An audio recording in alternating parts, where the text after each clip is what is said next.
տոկոսային հարաբերությամբ, եթե ես ասեմ, մոտավորապես 10% տղաներ են մեր ֆակուլտետ ընդունվողների, իհարկե պիտի նշեմ, որ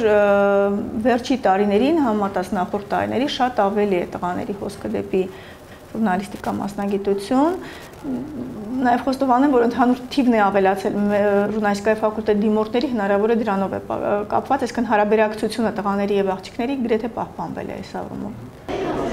Մենակ մամաս էր դեմ, որ լրագրող դառնամ, լրագրողների բռնությունների մասին շատ էր լսել ու վախենում էր, հետո տենց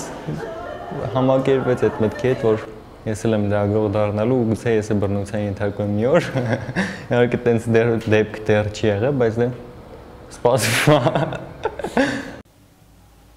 Փետրվարի 19-ին ԵՊՀ Չարենցի անվան սրահում օրը թումանյանական էր, որը նշանավորվեց նաև մասնագիտական նոր գրքի շնորհանդեսով։ Լավագույնս ցանցում գրքի շնորհանդեսին ներկա էին հեղինակներից լրագրողները հանուն ապագայի ղեկավար Սուրեն Դեհերյանը, դասախոս բանասիրական գիտությունների։ Իրականում ես սովոր եմ աղջիկների միջավայրում սովորելու ու աշխատելու եւ այլն, որովհետեւ դպրոցում, երբ ավագ դպրոցի համակարգին անցանք, ավագ դպրոցում ընտրեցի լեզվաբանական հոսք ու դասանում 22 աղջիկ էր եւ ես միակ տղան էի։ Հետո եկա համալսարան ու 15 տղա սկզբում, այդ շատ մեծ թիվ էր էլի իմ համար։ Հետո իհարկե բանակ գնացին տղաները, մի մասը գնաց բանակ ու հիմա 3 տղա ենք մնացել։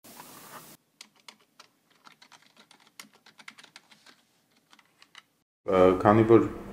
մեր տիպի պետություններում լրագրողի մասնագիտությունը անվտանգ աշխատանք չէ, իսկ պատրիարխալ հասարակարգերում արական սեռի ներկայացուցիչների նկատմամբ բռնությունը շատ ավելի հեշտ է թույլատրելի է, այսպես ասած լեգիտիմ է, իսկ կնոջ նկատմամբ ձեռք բարձրացնելը ավելի քիչ ընդունելի, այդ իսկ պատճառով կին լրագրողները շատ ավելի հեշտ են կարողանում հաղորդակցվել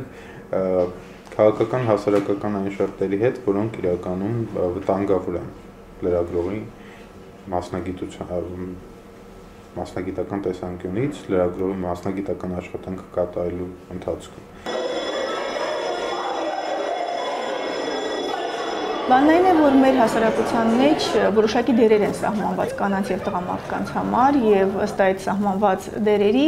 տղամարդը պետք է ապահովի իր ընտանիքը սոցիալապես, հա, բոլոր կենցաղային խնդիրների լուծումը դրված է տղամարդու վրա հասարակության կողմից։ Այս առումով կարծում տղաները այսպես ձգտում են դեպի այն մասնագիտությունները, որոնք ավելի շատ գումար են բերում։ Երևի թե ժուրնալիստիկան դեռևս այդ շարքում չի համարվում իրենց կողմից, ինչպես չի համարվում օրինակ բանասիրությունը, դրանով է պայմանավորված նաև որ հայ բանասիրության, ռուս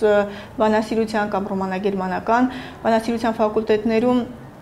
եւս տղաների հոսքը քիչ է։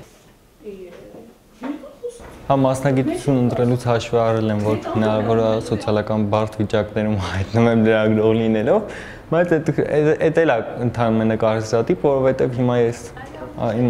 աշխատավարձով կարող եմ մենակ ապրել անգամ։ Իհարկե չեմ ապրի նորմալ, բայց կապրեմ մենակ առանձին ինչ որ տուն հնարավոր է վարձեմ եւ ապրեմ ու աշխատեմ, չգիտեմ, բայց եթե ամուսնանայի դժվար կլիներ իհարկե, բայց 18 տարեկան եմ, հենց հիշում եմ առաջընթաց կլինի էլի ու լրագրության ոլորտում միշտ ինչ-որ առաջընթացի տեղ կա։ Տղան մեծացվում է որպես այդ պատրիարխալ հասարակարգի կոնտեքստում իշխող, հա, իսկ կինը ճաշ-եփող դրամապանության մեջ, նրանց աշխարհայացքերը եւ մտածողությունը լինում է բավականին տարբեր։ Այդ տեսանկյունից արական եւ իքական սեռի ներկայացուցիչ լրագրողները նույն քաղաքական հասարակական իրադարձություններին նայում են տարբեր պրիզմաներով։ Գիտեք, ես շատ տարօրինակ եմ գուցե, բայց տարբերությունը չեմ տեսնում տղամարդիկին լրագրողը, ինչ տարբերություն։